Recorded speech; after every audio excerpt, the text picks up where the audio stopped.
欢迎来到卢叔讲经典，一句经典道尽人生，读懂变化，看清人生。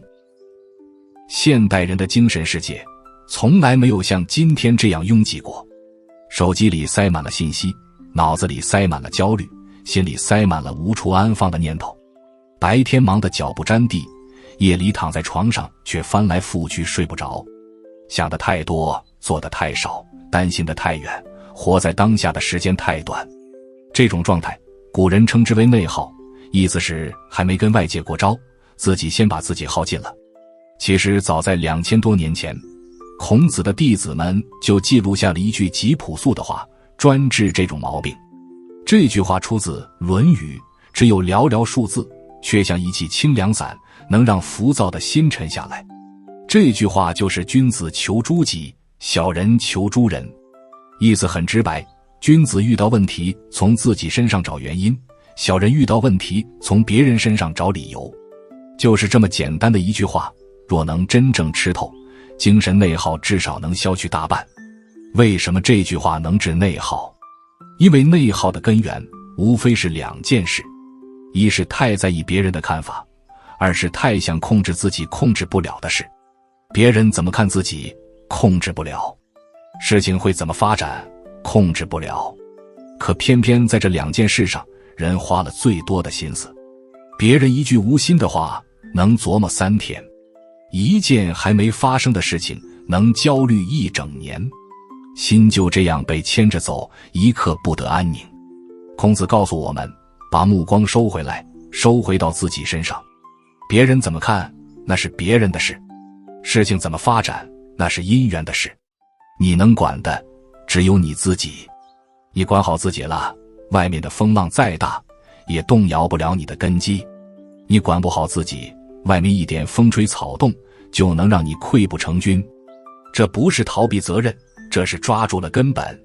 一棵树的根扎得深，风再大也吹不倒。一个人的心定得住，世界再乱也扰不了他。佛家也有类似的说法，经书里讲，心外无法，万法唯心。意思是所有的问题归根结底都是心的问题。你心里没有烦恼，外面就没有烦恼；你心里装着烦恼，走到哪里都躲不开。很多人试图通过改变环境来让自己安心，换工作，换城市，换伴侣，换了一圈发现心还是那颗心，烦恼还是那些烦恼。因为根没动，枝叶怎么换都没有用。孔子说的求诸己，就是让你动根，从自己身上找原因，不是让你自责，而是让你找到真正能发力点。自责是内耗的另一种形式，越自责越无力。求诸己不一样，它是清醒的看透这件事里我能做什么，我该做什么，我有没有尽到本分。至于别人怎么做，结果怎么样，那是另一回事，不是我能掌控的。这样一想，心里就踏实了，该做的事一样不少，不该操的心一样不多。很多人一辈子都不懂，把力气用错了地方，该用力的地方不用力，不该用力的地方拼命用力。对自己的言行举止不讲究，对别人的评价却斤斤计较，对自身的成长不关心，对事情的成败却耿耿于怀。这就是孔子说的小人求诸人。这里的求不是追求，是要求，是责怪。眼睛长在别人身上，看谁都不顺眼，看什么都不满意，唯独不看自己。《论语》里还有一句话和求诸己相辅相成。孔子说，不患人之不己知，患不知人也。意思是不要担心别人不了解你，要担心的是你不了解别人。这句话同样能治内耗。很多人整天焦虑，焦虑什么？焦虑别人怎么看自己。领导有没有看到我的努力？同事有没有认可我的能力？朋友有没有把我当回事？这些念头在脑子里转来转去，消耗了大量的心力。可孔子说得很清楚，你应该担心的不是别人不了解你，而是你不了解别人。这句话背后的道理很深。你不了解别人，就无法与人和睦相处，就无法在关系中找准自己的位置，就无法从别人身上学到东西。而别人不了解你，最多就是暂时没有给你应有的认可，这并不会影响你真正的价值。一个有真才实学的人，不会因为别人暂时没看见就消失。一颗金子不会因为埋在土里就不是金子。佛经里也有类似的比喻。佛陀说，众生皆具如来智慧德相，只因妄想执着而不能证得。意思是每个人的本质都是圆满的，不需要靠外界的认可来证明。你本来就是，别人知不知道你都是。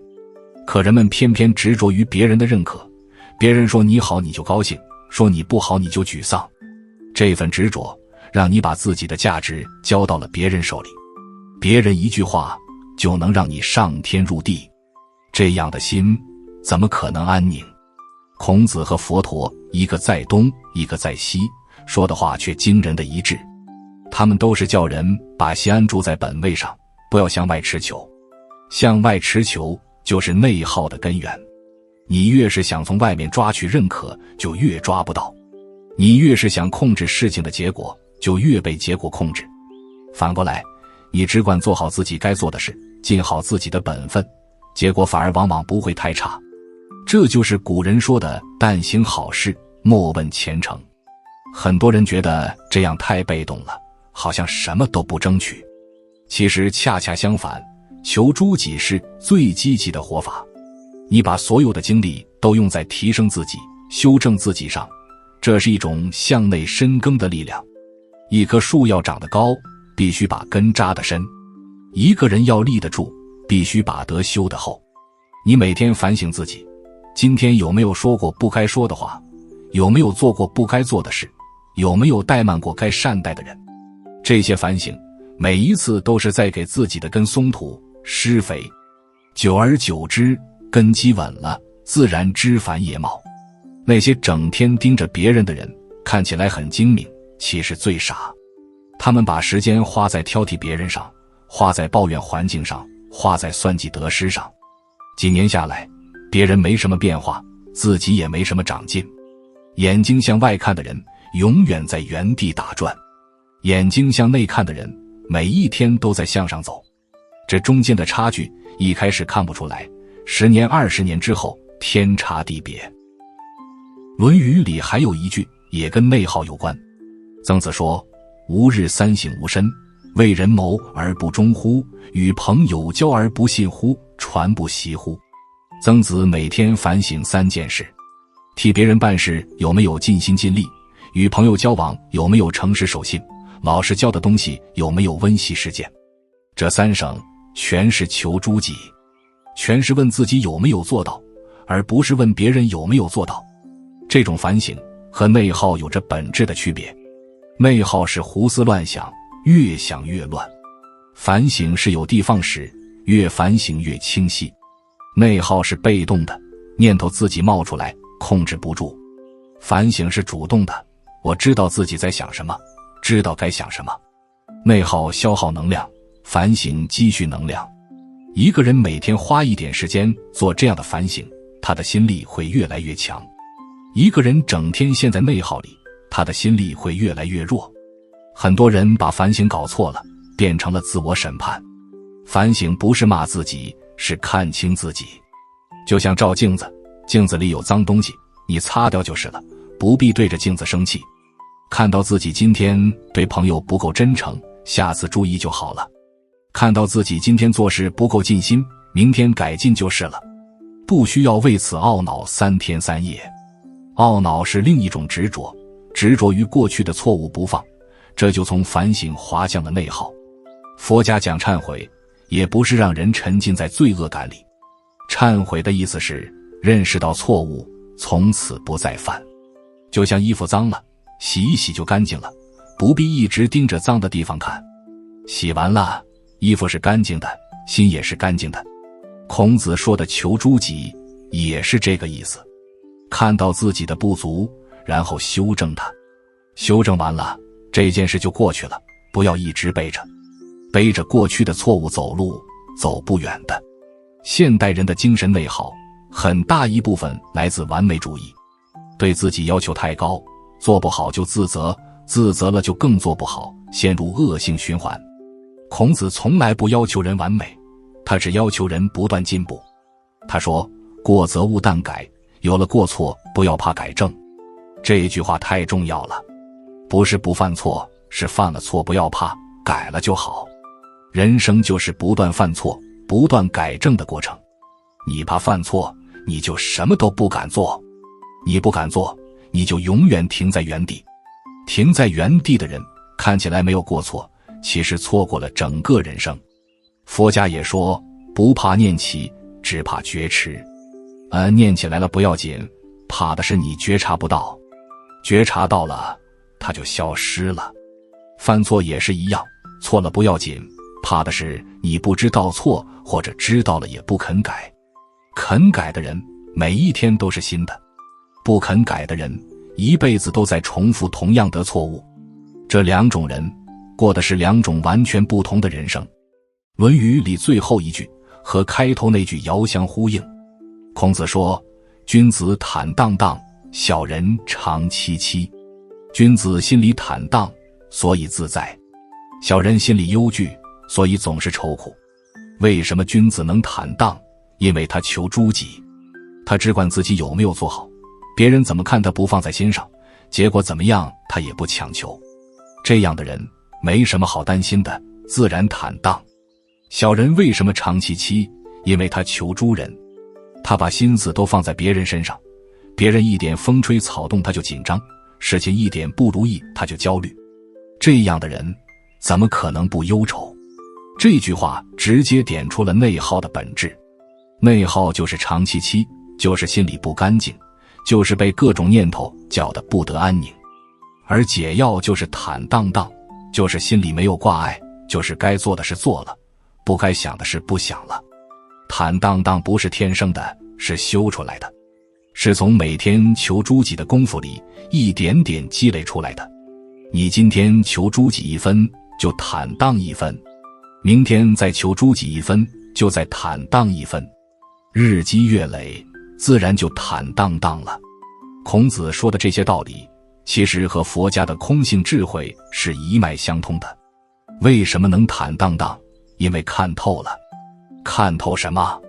看透那些让你焦虑的事情，其实并没有你以为的那么重要。别人怎么说你，重要吗？事情结果不如意，重要吗？站在10年后回头看，今天让你夜不能寐的事情，可能连想都想不起来了。可当时你为了它消耗了多少心神，错过了多少当下的美好，不值得。经书里说，过去心不可得，未来心不可得。过去的已经过去了，想也没有用；未来的还没有来，焦虑也没有用。你能把握的只有当下这一刻，而当下这一刻你能做的就是求诸己。问问自己，这一刻我该做什么？我做好了吗？如果做好了，就心安理得；如果没做好，就立刻去做。就这么简单，没有那么复杂。所有的复杂都是自己制造出来的。现代人的精神内耗，说到底是因为活得太复杂了，把简单的事情想复杂了，把重要的事情想次要了，把别人的事情当成自己的事情，把未来的事情当成现在的事情。孔子一句话就把这些乱七八糟的念头归了位。求诸己，把目光收回来，把心思收回来，把力量收回来。收回来，心就安了。心安了，内耗就停了。如果你此刻正在被各种念头困扰，不妨把这句话拿出来读一读。君子求诸己，小人求诸人。问问自己，我现在想的这件事，是我能控制的吗？是我该操心的吗？如果是，就去做；如果不是，就放下。做自己该做的事，尽自己该尽的力，剩下的交给天意。这样活着轻松多了。欢迎在下方留言，分享你在生活中是如何应对精神内耗的。你的方法或许正是别人需要的答案。如果这一集对你有所提醒，欢迎订阅卢叔讲经典，并开启小铃铛，让经典的话在你需要的时候再次出现。用经典照见人心，用时间验证智慧。我们下节课再见。